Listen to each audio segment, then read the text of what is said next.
के तपाईहरुले चाहिँ आफ्नो ड्राइभिङ लाइसेन्स एप्लिकेसनको युजर आइडी त्यसैगरी पासवर्ड भुल्नु भएको छ? अब हामीले कसरी रिकभर गर्न सकिन्छ? युजर आइडी कसरी पत्ता लगाउन सकिन्छ त? हो साथीहरु, तपाईले सही सुन्नुभयो। Hello everyone, welcome back to my tech सामुल च्यानल। यहाँहरुले यस च्यानलमा स्वागत गर्न चाहन्छु। म तपाईहरुको आफ्नो स्थिति सामुल। तपाईहरु धेरै जनाले चाहिँ लाइसेन्स बनाउँदाखेरि, ड्राइभिङ लाइसेन्स बनाउँदाखेरि तपाईले अनलाइनबाट एप्लाई गर्नुहुन्छ। त्यहाँनिर हामीले युजर आइडी राख्नुपर्ने हुन्छ। त्यसैगरी त्यहाँनिर चाहिँ हामीले पासवर्ड पनि राख्नुपर्ने हुन्छ। फेरि पनि कुनै पनि काम गर्नु पर्दाखेरि हामीले यसरी यहाँनिर चाहिँ लगइन गर्दाखेरि तपाईले चाहिँ युजर आइडी चाहिँ तपाईले भुलिसक्नु भएको हुन्छ।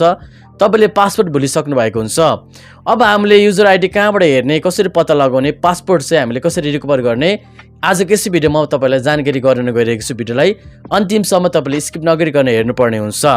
त्यसैगरी अहिलेसम्म यस भिडियोलाई एक लाइक गर्नुभएको छैन भने यस भिडियोलाई एक लाइक गर्नु होला।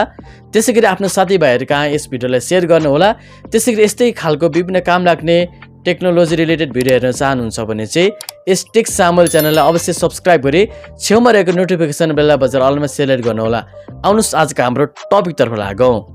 सुरुमा चाहिँ तपाईले चाहिँ अब ड्राइभिङ लाइसेन्सको एप्लिकेसनलाई त्यहाँनिर तपाईले लगइन गर्न खोज्दाखेरि तपाईको युजर आइडी पासवर्ड भुल्नु भएको छ भने चाहिँ युजर आइडी तपाईले कसरी पत्ता लगाउने त? सबभन्दा बेस्ट उपाय भनेको तपाईहरु आफ्नो मोबाइलको मेसेज बक्स ओपन गर्नु होला। यहाँनिर मैले ओपन गरिसकेको छु। त्यसपछि त्यहाँनिर तपाईले सर्च गर्नु होला। स्क्रल गर्दै तपाईले चाहिँ DOTM भनेर सर्च गर्नु होला। त्यहाँनिर तपाईको चाहिँ युजर आइडी तपाईले त्यहाँनिर सजिलो तरिकाले पाउन सक्नुहुनेछ। तपाईले स्क्रल गर्दै गएपछि DOTM भनेर सर्च गर्नु होला। त्यहाँनिर हेर्नु होला यो एप्लिकेसन आइडीज भनेर त्यहाँनिर तपाईको आइडी चाहिँ त्यहाँनिर चाहिँ तपाईले पाउन सक्नुहुनेछ। अब त्यसो गर्दा पनि तपाईले चाहिँ पाउनु भएन भने तपाईले मेसेज बक्समा माथि चाहिँ सर्च गर्ने त्यहाँनिर बारमा चाहिँ DOTM भनेर टाइप गर्नुभयो भने त्यो तपाईको आइ नै हाल्छ। यो रहेको छ युजर नेम कसरी पत्ता लगाउने भनेर। अब हामीले पासवर्ड कसरी पत्ता लगाउने, रिकभर कसरी गर्ने म तपाईलाई चाहिँ ल्यापटपको स्क्रिनमा लगेर बताउन गइरहेको छु। अब यहाँनिर तपाईहरुले देख्न सक्नुहुनेछ। म चाहिँ यहाँनिर चाहिँ ल्यापटपको स्क्रिनमा आइसकेको छु। यहाँनिर चाहिँ म चाहिँ यातायात कार्यालयको यहाँनिर चाहिँ वेबसाइटमा आएर विभागमा आएर यहाँनिर जस्तै यहाँनिर लगइन गर्नु खोज्दाखेरि यहाँनिर तपाईले चाहिँ आफ्नो एप्लिकेन्ट लगइन यो नम्बर हैन, यो तपाईको युजर नेम हुन्छ। यहाँ माथि चाहिँ मैले तपाईलाई ब्लर गरिदिएको छु। यहाँनिर तपाईको तल चाहिँ पासवर्ड भुल्नु भएको छ भने म तपाईलाई पत्ता लगाउने एउटा राम्रो तरिका बताउन गइरहेको छु। तपाईले सिम्पल तरिकाले आफ्नो इमेल खोल्नु होला। मोबाइलमा भए पनि हुन्छ, तपाईको आफ्नो ल्यापटप छ भने त्यहाँ पनि हुन्छ। इमेल खोल्नु होला। तपाईको दिन सक्नुहुनेछ। यहाँनिर चाहिँ म इमेल खोल्न गइरहेको छु। इमेल खोल्नु भइसकेपछि तपाईले यहाँनिर दिन सक्नुहुनेछ। मैले इमेल खोलिसकेको छु। इमेल खोलिसकेपछि यहाँनिर अब आफ्नो कहाँ जानु होला भन्दाखेरि यहाँ लोगोमा जानु होला। आफ्नो जीमेलको यहाँनिर लोगोमा गएर यहाँनिर चाहिँ तपाईको के आउन सक्छ भन्दाखेरि यहाँनिर चाहिँ तपाईको चाहिँ तल गएर यहाँनिर म्यानेज योर गुगल एकाउन्टमा जानु होला। मोबाइलमा पनि सेम हो, त्यही आउँछ। तपाईको म्यानेज योर गुगल एकाउन्टमा जानु भइसकेपछि यहाँनिर तपाईको सेक्युरिटी भन्ने आउँछ। तपाईले चाहिँ मोबाइलमा चाहिँ के गर्नुपर्छ भन्दाखेरि यसरी सार्दै जानुपर्ने हुन्छ। म तपाईलाई यहाँनिर स्क्रिन रेकर्ड पनि राखिदिरहेको छु।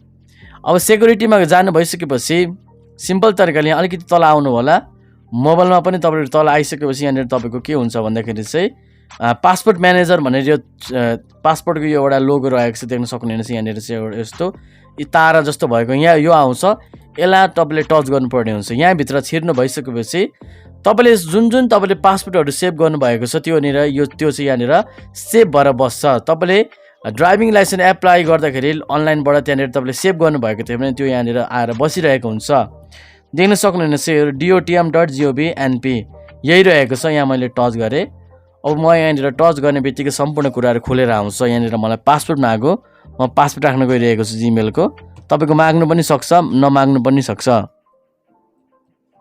मैले यहाँनिर पासपोर्ट राखिसकेको छु। अब नेक्स्ट गरिदिनु होला।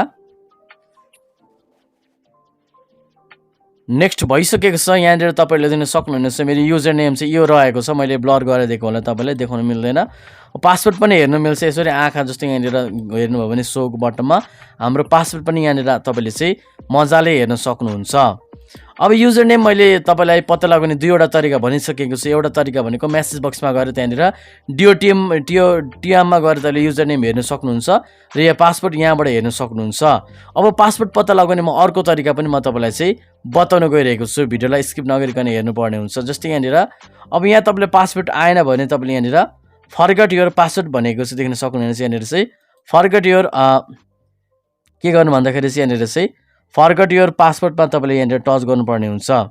अब तपाईहरुले यहाँनिर दिन सक्नुहुनेछ तपाईले चाहिँ अब यहाँनिर चाहिँ पासपोर्ट भुल्नु भयो भने विशेष गरी यहाँनिर चाहिँ तपाईको फर्गेट योर पासपोर्ट भनेर आउँछ दिन सक्नुहुनेछ यहाँनिर तपाईले टच गर्दिनु होला अब यहाँ युजर नेम राख्दिनु होला युजर नेम कसरी पत्ता लगाउने तपाईलाई मैले भनिसकेको छु अब यहाँनिर मोबाइल नम्बर राख्दिनु होला हैन मोबाइल नम्बर राख्दिनु भइसकेपछि यहाँनिर म मोबाइल नम्बर राख्दिन गइरहेको छु अब मोबाइल नम्बर राखिसकेपछि यहाँनिर आफ्नो तपाईले यहाँनिर के गर्नुपर्छ भन्दाखेरि चाहिँ डेट अफ बर्थ राख्दिनु होला डेट अफ बर्थ राख्नु भइसकेपछि तपाईले यहाँनिर चाहिँ प्रोसिड गर्नुपर्ने हुन्छ प्रोसिड गरिसकेपछि त्यहाँनिर चाहिँ तपाईले आफ्नो मोबाइलमा एउटा कोड आउँछ मोबाइलमा कोड आएको त्यो कोडलाई तपाईले हाल्नुभयो भने मेसेज बक्समा त्यो कोड हालिसकेपछि तपाईले नयाँ पासपोर्ट राख्ने एउटा अप्सन आउँछ तपाईले नयाँ पासपोर्ट राखेर तपाईले रिकभर गर्न सक्नुहुनेछ हजुरहरुलाई आजको यस भिडियो कस्तो लाग्यो त मैले तपाईलाई सम्पूर्ण जानकारी दिइसकेको छु तपाईले आफ्नो ड्राइभिङ लाइसेन्सको चाहिँ एप्लिकेसन युजर आइडी पासपोर्ट भुल्नु भएको छ भने चाहिँ तपाईले आफ्नो मोबाइलको मेसेज बक्समा गएर DOTM मा गएर तपाईले हेर्न सक्नुहुन्छ